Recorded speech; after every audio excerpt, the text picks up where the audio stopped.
Au menu du Weekly Tech, vous pourrez bientôt sentir l'odeur de vos environnements dans un jeu vidéo. Du côté de chez Sony, la PlayStation Portal fonctionne très bien. Les marques de la tech investissent de plus en plus dans les bacs connectés. Et on va finir sur Twitch, qui se prend une grosse amende de la part du gouvernement sud-coréen. Le Weekly Tech, c'est parti. Depuis la création du jeu vidéo jusqu'à nos jours, les ingénieurs qui ont mis au point des consoles ont toujours voulu miser sur la puissance pour nous offrir des expériences de plus en plus ambitieuses. Surtout basé sur le visuel, le jeu vidéo a connu d'énormes évolutions. Rappelez-vous de la PS1, c'est pas très joli à voir aujourd'hui, mais à l'époque ça défonçait. Ray Tracing, DLSS, HDR, énormément de technologies ont été inventées pour améliorer le côté visuel d'un jeu vidéo au point de le rendre photoréaliste. Et c'est pareil pour le toucher, le motion gaming est arrivé assez tôt dans la longue histoire du jeu vidéo, mais c'est réellement la Wii qui a apporté un vent de fraîcheur à ce genre de game design. Le son évidemment, ça paraît logique, a suivi avec l'avancée des graphismes, mais il nous manquerait pas un petit quelque chose là? Et oui, s'il y a bien un sens que nous ne pouvons pas expérimenter dans le jeu vidéo, c'est bien l'odorat. C'est donc une startup qui s'est chargée de répondre à ce besoin avec l'arrivée de GameSense. Ce petit boîtier noir va vous permettre de diffuser en temps réel différentes odeurs, le tout en étant synchronisé avec votre jeu. Basé sur l'intelligence artificielle, ce dispositif est ce qu'on appelle plug and play, c'est-à-dire prêt à l'emploi une fois branché sur votre PC ou votre console. Mais alors, à quoi sert l'intelligence artificielle dans ce GameSense? Eh bien, vous l'aurez deviné, le boîtier va analyser ce que vous voyez en jeu pour diffuser une odeur correspondante.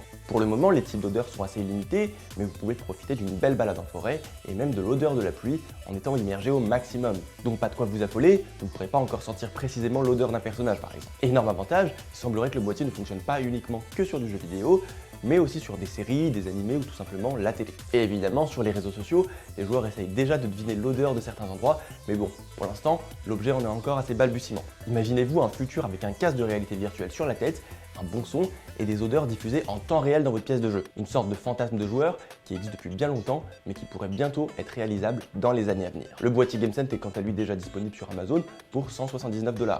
Mais bien sûr, je vous recommande d'attendre des tests sérieux pour voir si tout ça fonctionne correctement.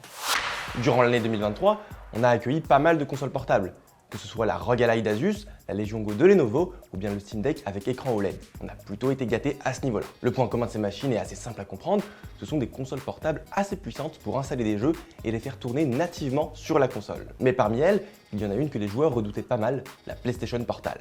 Annoncée bien un an avant sa sortie, beaucoup de joueurs ne comprenaient pas l'intérêt d'une telle démarche. Si Sony a pu briller par le passé avec sa PlayStation Portable, aka la PSP en 2005, ses consoles suivantes ont un peu moins bien fonctionné. On peut notamment parler de la PSP Go et son design bien à elle, ou tout simplement de la plus récente PlayStation Vita. Idem, ces consoles faisaient tourner les jeux sur la machine pour pouvoir jouer partout dans le monde. Pour la PlayStation Portal, Sony a totalement changé de direction. En effet, cette console ne permet pas de jouer nativement à des jeux, mais de streamer le flux vidéo de votre PS5 afin d'afficher l'image sur votre PS Portable. Une démarche totalement différente puisque pour le coup, la PS Portal est complètement inutile si vous n'avez pas de PS5. Et en plus de ça, vous êtes dans l'obligation d'être connecté à Internet avec une connexion stable, de préférence pour avoir une image correcte et une latence acceptable. Sortie le 15 novembre 2023, la PS Portal s'est extrêmement bien vendue malgré une offre sur le marché assez limitée. Si vous aviez tenté d'en acheter une à ce moment-là, il était tout à fait possible de voir les boutiques en rupture de stock. Durant une interview pour le média Gamefile, Hiromi Wakai, vice-président des ventes produits pour Sony Amérique, a annoncé, je cite, « La demande a dépassé toutes nos attentes ». Vendu à 219 €, c'est vrai que le prix est assez attractif pour un accessoire made in Sony. Pour l'instant, les chiffres n'ont pas été communiqués, vu que la console est sortie il y a à peine quelques mois. Ce qui est drôle et assez surprenant, c'est que beaucoup de personnes ayant fait l'acquisition d'une Portal ont été globalement assez déçues une fois déballées. En effet, la compatibilité Bluetooth uniquement dédiée aux produits Sony, ou la latence en jeu parfois inacceptable, avait mauvaise pub pour la machine, mais bon, visiblement ça n'arrête pas les fans de Sony. Il faut aussi prendre en compte que les boutiques ont été rapidement victimes de scalping dès la sortie de la PS Portal. En gros, des personnes achètent massivement des consoles pour les mettre en vente plus cher sur des sites d'occasion en profitant des ruptures de stock sur les boutiques officielles. Donc voilà, la PS Portal fonctionne extrêmement bien. Aucune inquiétude pour Sony, on attend de voir la suite pour cette petite machine.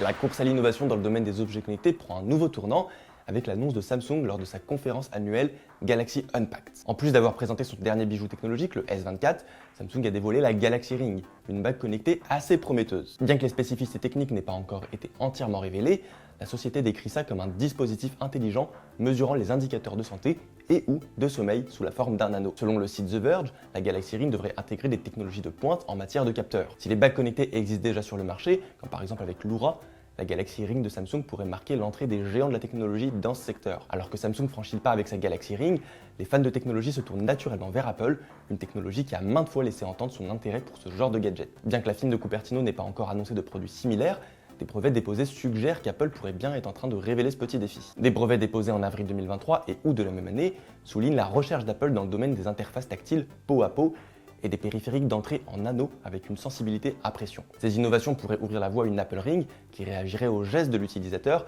et fournirait des informations via des vibrations spécifiques, offrant une expérience assez unique aux utilisateurs. L'arrivée des bagues intelligentes soulève également des questions importantes sur la sécurité et la vie privée. Et alors que ces dispositifs promettent de mesurer des indicateurs de santé et de sommeil, tout comme les montres connectées, il est essentiel de garantir la confidentialité des données recueillies. Les fabricants comme Samsung et potentiellement Apple devront mettre en place des protocoles de sécurité robustes pour assurer la protection des informations sensibles des utilisateurs. En plus de ça, la détection de mouvements peau à peau, évoquée dans les brevets d'Apple, pose des défis spécifiques en matière de vie privée, nécessitant une gestion prudente pour éviter toute violation potentielle. Enfin voilà, les montres connectées c'est peut-être déjà du passé, et on n'a qu'à attendre le déploiement de ce genre de produits sur des grosses marques pour en voir le plein potentiel. Suite à la décision d'Amazon de suspendre Twitch sur le territoire coréen, le gouvernement du pays prend les devants et porte plainte contre la multinationale américaine. Un gouvernement qui porte plainte contre une énorme entreprise, ça n'arrive pas tous les jours, et bien pourtant c'est bel et bien ce qui se passe du côté de la Corée du Sud. On en avait déjà parlé il y a quelques temps, mais Amazon avait pris la décision de suspendre la monétisation et d'autres services en Corée pour la simple et bonne raison que les infrastructures coûtent trop cher à entretenir dans le pays. Sauf que vous l'aurez deviné, de nombreux streamers coréens se sont retrouvés sans aucune forme de monétisation quasiment du jour au lendemain. Et quand vous êtes un joueur professionnel ou tout simplement un streamer qui a investi énormément de temps dans ce domaine, vous l'avez un peu mauvaise. Durant l'année 2023, les Coréens avaient déjà remarqué quelques petits problèmes sur Twitch. On peut notamment parler du moment où la plateforme a tout bonnement décidé de restreindre le flux vidéo envoyé depuis la Corée du Sud, empêchant ainsi les utilisateurs de dépasser la qualité 720p. Et depuis, comme je vous le disais, ça ne va pas mieux. Tout d'abord, les subs ont tout simplement été retirés, empêchant donc un gros moyen de rémunération pour les streamers, mais ça ne s'arrête pas. Le 27 février, Twitch ferme officiellement ses portes sur le territoire sud-coréen. Et c'est pourquoi le géant Twitch a reçu une belle amende de 300 000 $